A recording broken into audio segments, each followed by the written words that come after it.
అతి తక్కువ వడ్డీ రేట్లకే పొందండి Punjab national bank home loans, car loans. Zero processing fee, zero documentation charges. వెంటనే మీ బ్రాంచ్ ని సంప్రదించండి.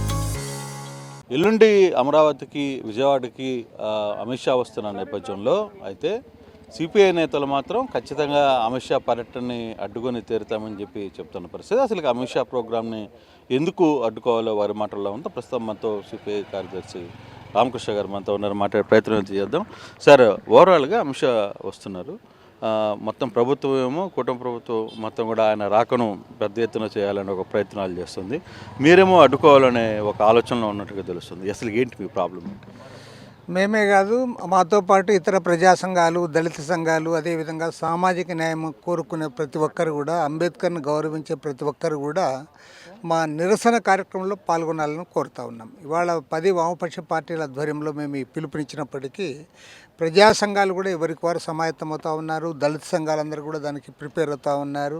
ఖచ్చితంగా అమిత్ షా రాకను ప్రతి ఒక్కరు కూడా వ్యతిరేకించాలని చెప్పి మేము కోరుతా ఉన్నాం.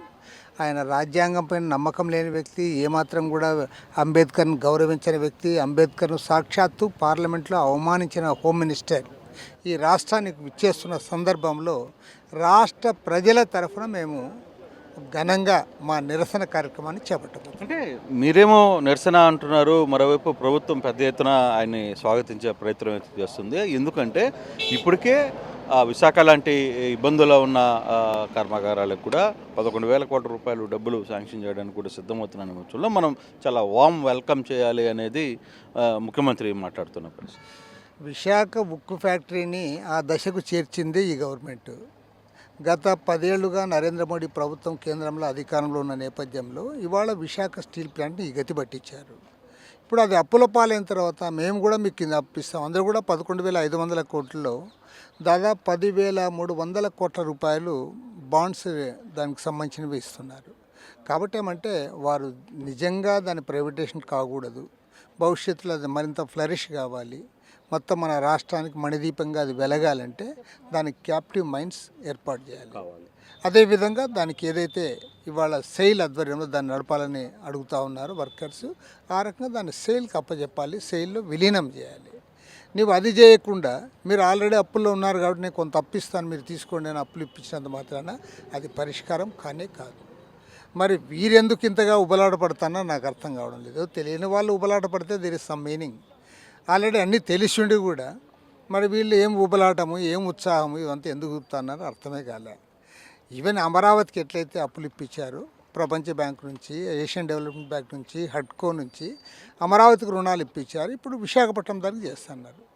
కానీ నేను ఏదంటే దీనికి సమస్యకు శాశ్వతమైన పరిష్కారం కనుగొనాలి, ఆ దిశగా అడుగులు వేయాలని చెప్పి నేను కోరుతాను. కానీ అంబేద్కర్ని పార్లమెంట్లో అవమానించారు అనేదేనా మీ ప్రధాన డిమాండ్ అమిత్ షా విషయంలో, లేకపోతే వేరే పార్టీ వైపుగా లేపుతూ మీరు ఇండియా కుటుంబంలోనూ వాళ్ళు వేరే కుటుంబంలో ఉన్నారనే యాంగిల్ మీకు ఏమైనా మనసులో ఉందా? ఇలా మేము మిగతా మంత్రులు వచ్చినప్పుడు చేయలే కదా. అమిత్ షాను ప్రత్యేకంగా అమిత్ షానే అవమానించాడు పార్లమెంట్లో కాబట్టి అమిత్ షాకే మా నిరసన ఉంటుంది. నిజంగా పోలీసులు రేపు అరెస్టులు అంటారు, తర్వాత మిమ్మల్ని బయటికి రాని అటువంటి పరిస్థితుల్లో ఏంటి మీ యాక్షన్? ఒక చేయని వాళ్ళు అరెస్టులు చేసినంత మాత్రం మేము వెనక్కి జంకాం కదా. అరెస్టులకు బెదిరేది లేదు, కేసులకు బెదిరేది లేదు. ఖచ్చితంగా మా నిరసన కార్యక్రమం ఉంటుంది. Right sir, thank you. ఇది రామకృష్ణ గారు చాలా క్లియర్గా చెప్తున్న పరిస్థితి. మొత్తం మీద అమిత్ షా ప్రోగ్రామ్ని అడ్డుకొని తూరుతున్నాం, ఖచ్చితంగా అడ్డుకునే ప్రయత్నం అయితే చేస్తామనేది ఆయన చాలా క్లియర్గా చెప్తున్న పరిస్థితి. ఓటో స్టూడియో మరిన్ని వీడియోస్ కోసం ఛానల్ ని సబ్స్క్రైబ్ చేయండి. లేటెస్ట్ అప్డేట్స్ కోసం వాట్సాప్ ఛానల్ ని ఫాలో అవ్వండి. ఆ లింక్ డిస్క్రిప్షన్ లో ఉంది.